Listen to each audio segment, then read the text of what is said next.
Halo Sobat Maya, kembali lagi ke series maraton saham IPO. Di video kali ini kita akan membahas tentang saham IPO BATR. Nah, sekarang di IPO itu udah enak ya Sobat Maya. Di websitenya langsung dicantumin apakah emiten yang mau IPO itu termasuk daftar efek syariah atau enggak. Nah, untuk BATR sendiri ini termasuk ke dalam daftar efek syariah. Oke, langsung aja kita mulai ya. Jadi PT Benteng Api Teknik atau BATR ini didirikan pada tahun 1997 dan merupakan perusahaan yang bergerak di bidang jasa produsen bata tahan api, semen tahan api, dan monolitik refractory yang meliputi castable refractory, plastic refractory, refractory mortar, dan lain-lain. BATR ini juga memiliki spesialisasi pada engineering dan kontraktor di bidang refractory dan insulation. Nah, untuk industri yang dilayani oleh BATR ini sendiri, kalau misalnya kita bisa lihat, ini cenderung ke industri yang memang membutuhkan bahan-bahan yang tahan api ya Sobat Maya, kayak industri besi dan baja, industri peleburan aluminium dan tembaga, nikel dan smelter, industri semen dan kapur, industri petrokimia dan pupuk, industri minyak dan gas, industri pembangkit listrik, industri pengolahan kertas, industri minyak kelapa sawit, industri makanan minuman, dan juga industri lainnya. Jadi memang skalanya itu industri ya, bukan yang rumah tangga. Nah, ini adalah contoh-contoh produk yang dipasarkan ataupun diproduksi oleh BATR. Yang pertama ada semen cor tahan api. Nah, ini dia tuh mampu menahan suhu tinggi banget ya, sampai dengan 1800 Celcius. Jadi kebayang ya, untuk industri peleburan yang memang butuh itu pemanasannya tinggi banget, semen cor tahan api ini bisa dipakai. Lalu ada juga semen mortar tahan api. Nah, ini digunakannya untuk pemasangan bata tahan api ya. Lalu bata tahan apinya sendiri diproduksi oleh BATR.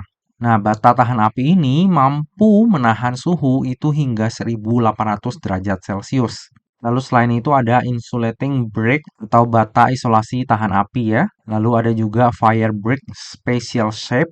Lalu ada bed material juga. Lalu ada ceramic fiber product. Lalu juga ada kalsium silikat, mereknya Silka. Lalu ada mineral wool dan juga glass wool.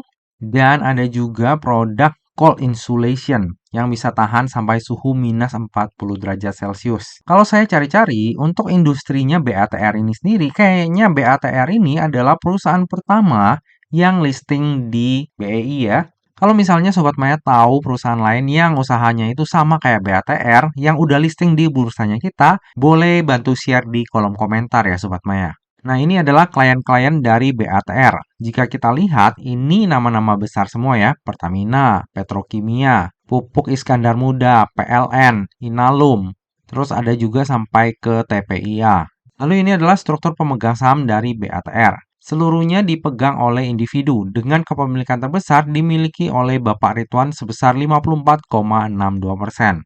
Nah, di IPO-nya BATR ini hanya ada Bapak Eka Dana Suryadi yang ada lock-up periodnya Sobat Maya selama 8 bulan dari semenjak BATR ini listing di bursanya kita. Sisanya Bapak Ridwan, Bapak Sugeng Suryadi, Bapak Anwar Dianto, ini nggak ada lock-up period.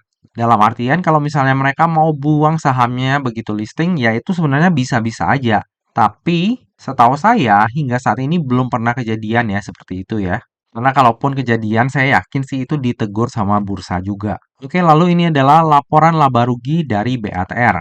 Kalau misalnya kita lihat dari sisi pendapatan, ini selalu naik ya dari tahun ke tahun Sobat Maya. Dan tentunya hal ini bagus banget.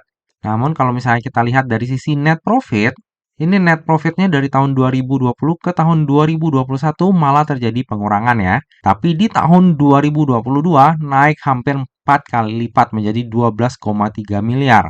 Namun di tahun 2023 sepertinya bakalan ada sedikit pengurangan net profit ya. Dari sisi kinerja, menurut saya pribadi BATR ini lumayan oke. Oke, lalu ini adalah struktur IPO-nya BATR. Jadi sebanyak-banyaknya 620 juta lembar saham atau mewakili sebanyak 20,5% dari modal ditempatkan dan di store penuh yang akan ditawarkan kepada masyarakat. Untuk harga penawarannya sendiri itu berkisar antara 100 hingga 115. Sehingga dana yang akan diraup dari IPO ini adalah sebanyak-banyaknya sebesar 71,3 miliar. Lalu bersamaan dengan IPO ini juga akan diterbitkan waran seri 1 dengan rasio 1:1. Tentunya hal ini membuat IPO-nya BATR menjadi lebih menarik ya. Lalu dana IPO tersebut akan digunakan untuk tujuan-tujuan sebagai berikut. Yang pertama, sekitar 36,93% ini akan digunakan untuk pembelian tanah dan bangunan dari pihak terafiliasi.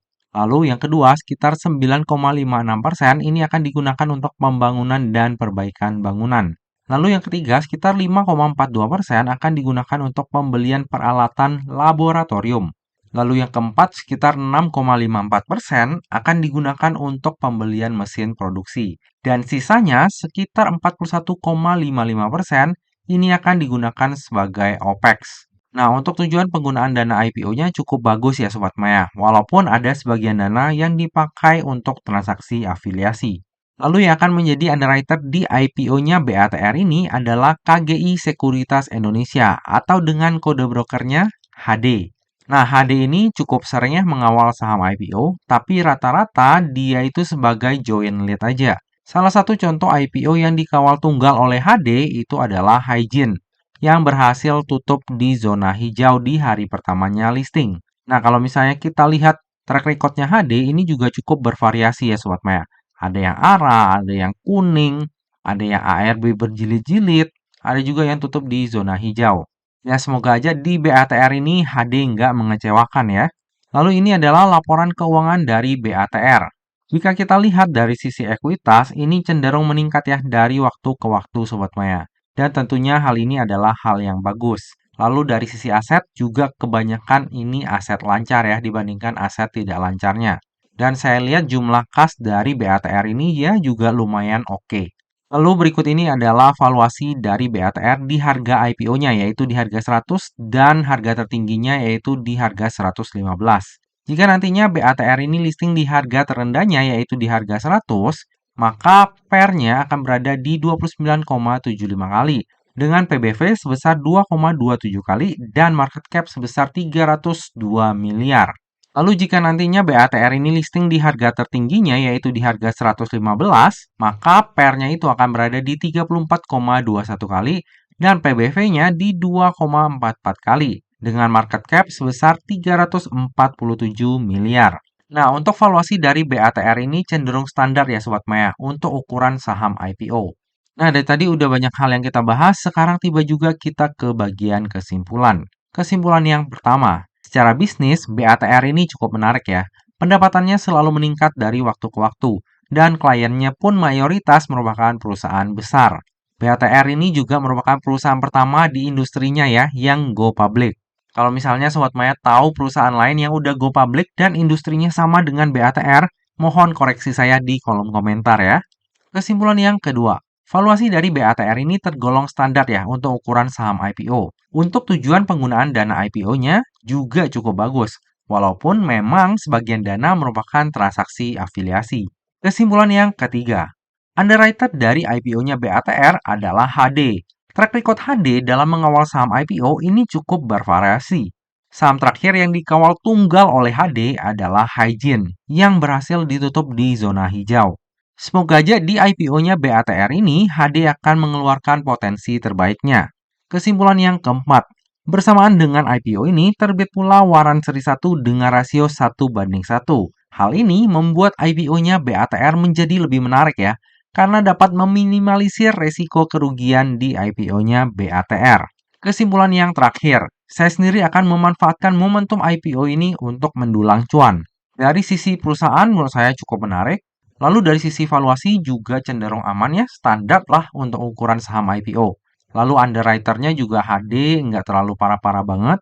Dan yang paling menarik adalah adanya waran seri 1 dengan rasio 1:1. Seharusnya resiko ketika kita mengikuti saham BATR ini itu lebih kecil. Tapi tentunya ini dengan catatan, Sobat Maya itu memang di depan komputer ya waktu BATR ini listing.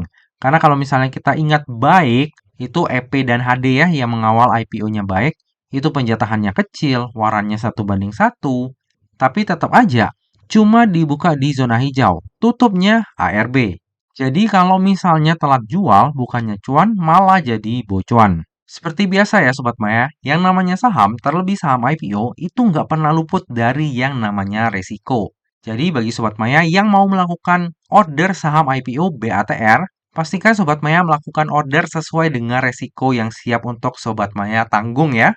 Lebih lengkapnya nanti saya akan pesan atau enggak IPO-nya BATR ini akan saya share di tab community ataupun IG saya pada saat masa offering nanti.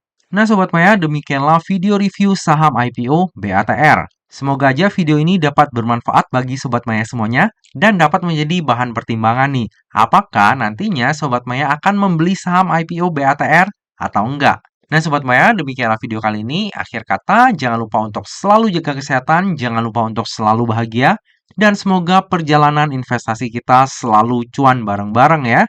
Sampai jumpa di video selanjutnya. Dah.